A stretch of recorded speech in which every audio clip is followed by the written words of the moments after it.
Tyler, this beat go.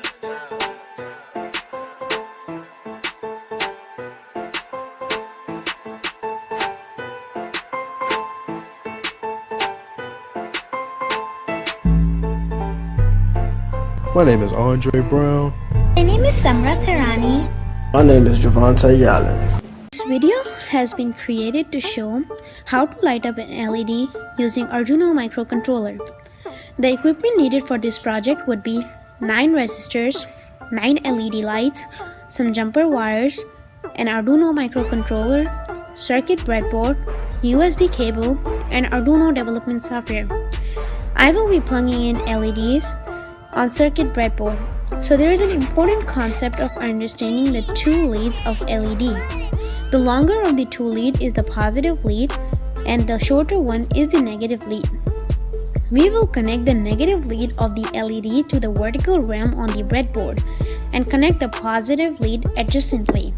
It is important to connect this correctly, as otherwise it would not let the circuit work. Javante will connect the resistors and he will space the resistors out and connect the one leg to the negative realm on the breadboard and another red on the positive side.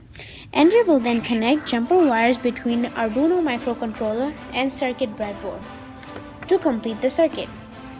He establishes a common ground as we had several LEDs to light up at the same time, so he connected the ground pin to the negative realm on the breadboard. The circuit was then completed and the coding part was left. Javante will explain the coding part, which would let the circuit function accordingly. There is a high possibility of replacing today's lighting by LED lights, as LED lights has low energy consumption and free of UV and IV radiation. So this project can be useful in future for that purpose as well. Over to Javante now. Hello, my name is Javante Yallen, and I will be explaining the programming part behind the LED flowing lights. First, every Arduino must have two parts, a void setup and a void loop. To start, we will use a function called pin mode, and what this function does is initialize a specific pin to either an output or input. So inside the void loop, we want the LEDs to turn on from the lowest pin to the highest pin. By doing this, we will use a function called digital write.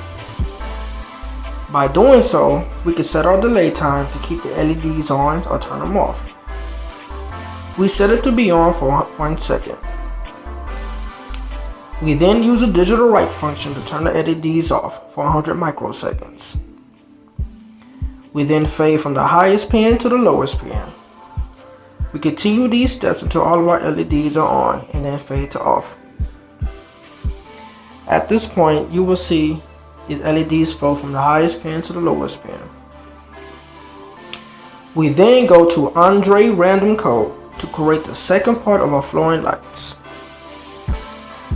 This second part of our program explains how the LEDs flow from one end to another end. Similar to our first program, we will need a void setup and we will need a void loop. We set our pins from 1 through 9 as outputs in our void setup. In our void loop, this is where we have our LEDs flow from the highest pin to the lowest pin in a loop. We will verify and you will see our LEDs flow from the highest pin for 8 seconds and the lowest pin. We then would add our motion LED setup. We repeat what we did in our first program, but change the time delays. By changing the time delay, you will see the LEDs react differently. After we added our new delays, we can verify and check and confirm our new program. After it has been successfully checked, we can now see how the LEDs correspond. The LEDs will flow from the highest to the lowest pin for 8 seconds, come back in a loop for 4 seconds, then flow from the lowest pin to the highest pin in 2 seconds, and go back in half a second. Right now I am verifying and checking my program. In a couple of seconds you will see what I just said.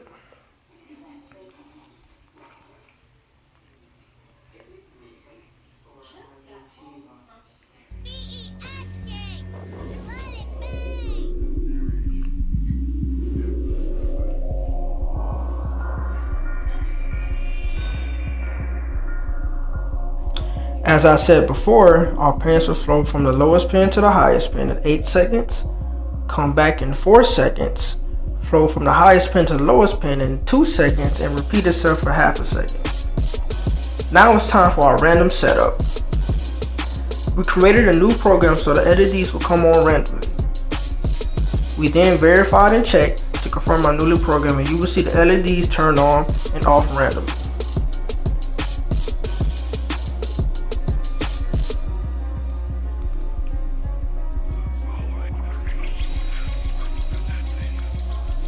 So our next step is the combo setup.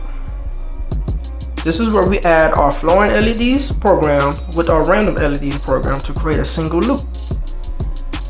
By adding the randomness, we can see the LEDs flow from one pin to another pin and then come on randomly. We continue with our previous program but add void randomness to it. We still use the digital write function to implement our new codes. We then verify our program and watch it flow from the highest pin to the lowest pin. Randomly turn on, then to the lowest pin to the highest pin, and randomly stay on. I will be verifying in a minute, and you will see the new program.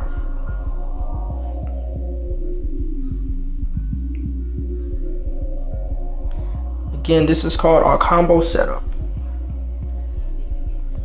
I am verifying. As you can see, it's flowing from the lowest pin to the highest pin, going back in the loop, coming from the highest pin to the lowest pin, and randomly turning on.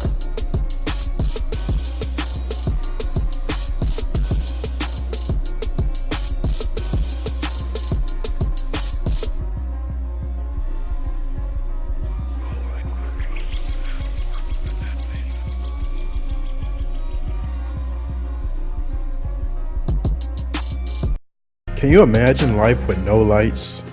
Just imagine how much slower the world would be if we no longer had simple signs like street lights. It's not a day that goes by that we don't use lights. Can you imagine taking your little cousin to a main event, Dave & Buster's, or even a Chuck E. Cheese, and you go to the arcade and there's no lights there, it's just games with no moving lights? What type of fun is that? Without lights, the world that we live in will be extremely boring. Imagine how restaurants will be affected without having the actual lights of their logo being lit up at night. Think about all the times you spotted a logo and said, hey, let's go right there, just because you seen the logo. Drive-thrus will be extinct because you can't have a menu that you can actually read off of without the light displaying it for you to see it. With headlights and backlights gone, it'll be more dangerous to drive. Moving lights are extremely important, especially for rodeos, carnivals, and game spots. Imagine how much money will be gone thanks to actual carnivals that don't have lights during the nighttime, or rodeos. So much money will be gone because you can't actually run those type of rides or actually have those type of functions going on with no lights. Our world will become extremely boring, especially during the nighttime, because there'll literally be nothing for us to do. We'll literally have to wait till the next day in order to do anything. Programmable lights have brought so much to the world in terms of safety and enjoyment. I hope this video really makes you sit down and think, what will life really be like if there were no lights, or no programmable lights that already had the code already programmed for lights to move in certain directions?